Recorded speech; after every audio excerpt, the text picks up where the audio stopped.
ভাই ডক্টর আহমদ আব্দুল্লাহ সাকিব আসলেই শ্রেষ্ঠ বাবার উত্তম সন্তান, আল্লাহ তাআলা কবুল করুন। আমিন।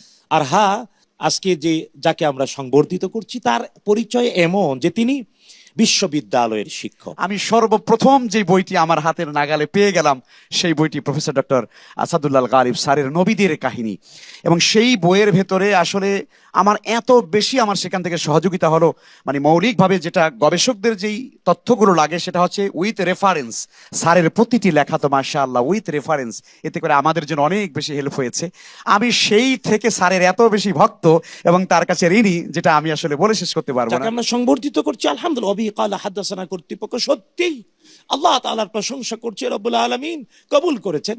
তাই যাকে আমরা সংবর্ধিত করছি তিনি বিশ্ববিদ্যালয়ের সফল সার্থক অবসরপ্রাপ্ত অধ্যাপক। 2 নাম্বার, তিনি 90টির উপরে বই লিখেছেন, প্রত্যেকটি বই মৌলিক সুবহানাল্লাহ। এবং প্রত্যেকটি বইয়ের উপরে একাধিক পিএইচডি হতে পারে, আমি নিজে তার সাক্ষী।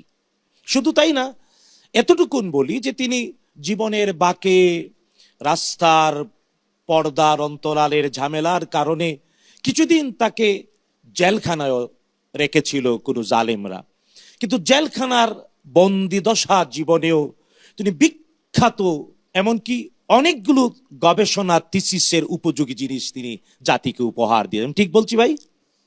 কি জানি লিখছেন?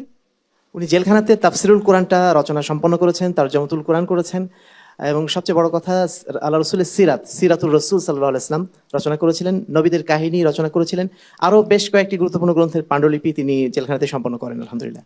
এই যে বন্দি জীবনকে আসলাফদের অনুকরণ তার জীবনে, শুধু তাই না, ওই যে ভাই বলল না, ওনারা সন্তান হয়েও বাসায় পায় না, হয় পড়ার টেবিলে লেখার টেবিলে, না হয় ক্লাসে, না হয় মসজিদে, না হয় কারণ এখনো একটা বিখ্যাত মানে অনেক বড় মাদ্রাসার তিনি পরিচালনা করেন, ক্লাস নেন। তার মানে সকাল থেকে সন্ধ্যা জীবনের পরন্ত বিকেল দেখলে হিসেব করলে সবটাই জ্ঞানের জন্য উৎসর্গিত জীবন। সুতরাং ওই জীবনকে অবিহি কালা হাদাসানা সংবর্ধিত করতে পেরেছে কেবল দায় থেকে।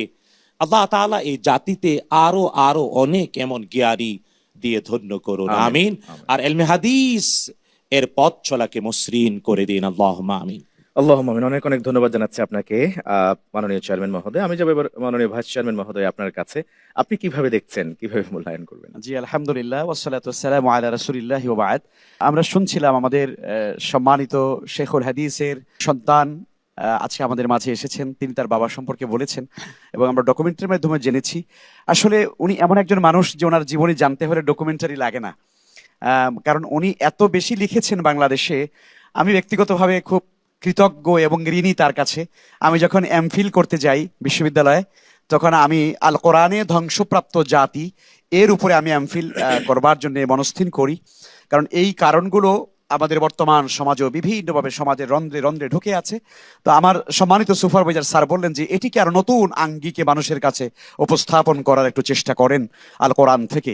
তো আমি তখন চিন্তা করলাম যে এই ব্যাপারে আসলে কি সহযোগিতামূলক বই সাপোর্টিং। আজকে আমরা স্যারের সুসন্তানকে এখানে পেয়েছি, আমি শুধু একটি শব্দ দিয়েই বলতে চাই, করিম ইবনে করিম।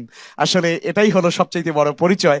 বাবা যেরকম করিম এবং তার সন্তানও ঠিক একইভাবে করিম এবং সম্মানিত। আমরা আজকের অবিহি কালা হাদাসানা জাতির এমন একজন শ্রেষ্ঠ শিক্ষাবিদ এবং সন্তানকে আমরা কিছুটা হলেও সংবর্ধিত করতে পেরে আমরা নিজেরা নিজেদেরকে ধন্য মনে করছি। আমরা স্যার নেক হায়াত কামনা করি, এই জাতির জন্য তার আরো বেশি খেদমতে রেখে যাওয়া দরকার বলে আমরা মনে করি। আল্লাহ তাআলা স্যারকে নেক হায়াতে ধন্য করুন, আমিন। আমিন। ধন্যবাদ আপনাকেও মাননীয় ভাইস চেয়ারম্যান মহোদয়। ওয়াবিহি কালা হাদাসানা, চমৎকার করে আপনি বললেন যে আপনি সেখান থেকে এতটুকু নিয়েছেন, এটা আমাদের জানা ছিল না, আজকে নতুন করে আবার জানতে পারলাম। জাযাকুমুল্লাহ খাইরান। আমরাও ইনশাআল্লাহ তাআলা অতি শীঘ্রই আপনার সেই এমফিলের রেজাল্ট আমরা পেয়ে যাব ইনশাআল্লাহ। এমফিল হয়ে গেছে, আপনার পিএইচডি চলছে এখন, মাশাআল্লাহ মাশাআল্লাহ, জাযাকুমুল্লাহ খাইরান। আমরা আপনার কাছে জানতে চাইবো, আমি যেটা আরো ভালো লেগেছে, সুবহানাল্লাহ, আমি চেয়ারম্যান মহোদয়ের সাথে একটু আগে বলছিলাম যে আমাদের যে স্বপ্ন নিয়ে আমরা পথ চলা শুরু করেছি, যে সেখানে মিলে গেল একটা জায়গায়, কারণ আমার তো সিরাতে মুস্তাকিম আলটিমেট ডেস্টিনেশন তো এক জায়গায় গিয়ে আমাদের নিবন্ধিত হতে হবে। দেখুন, আপনারা একদিক থেকে কাজ করেছেন, আমরা এদিক থেকে শুরু করেছি। দীর্ঘ কয়েক বছর ধরে আমরা গবেষণা চিন্তা করেছি, এরপর গত বছর ধরে আনুষ্ঠানিকভাবে শুরু করেছি আর কি এই পথ চলাটা। তো এর মধ্যে আমাদের এক জায়গায় মিলে গেল, এবং আরো ভালো লাগার কাজ করেছে যে আপনিও যে মুনকারিনে হাদিস এই বিষয়ের উপরেই হাদিসের প্রামাণিকতা, যথার্থতা, এর উপরেই আপনি পিএইচডি করেছেন। এবং আরেকটা বিষয় হলো, আমাদের যে এবারে নতুন করে আমরা একটা সেগমেন্ট সংযোজন করেছি আমাদের প্রতি পর্বে, সেটা হলো হুজ্জিয়াতুল হাদিস বা হাদিসের মাধ্যমে দালিলিক প্রামাণিকতা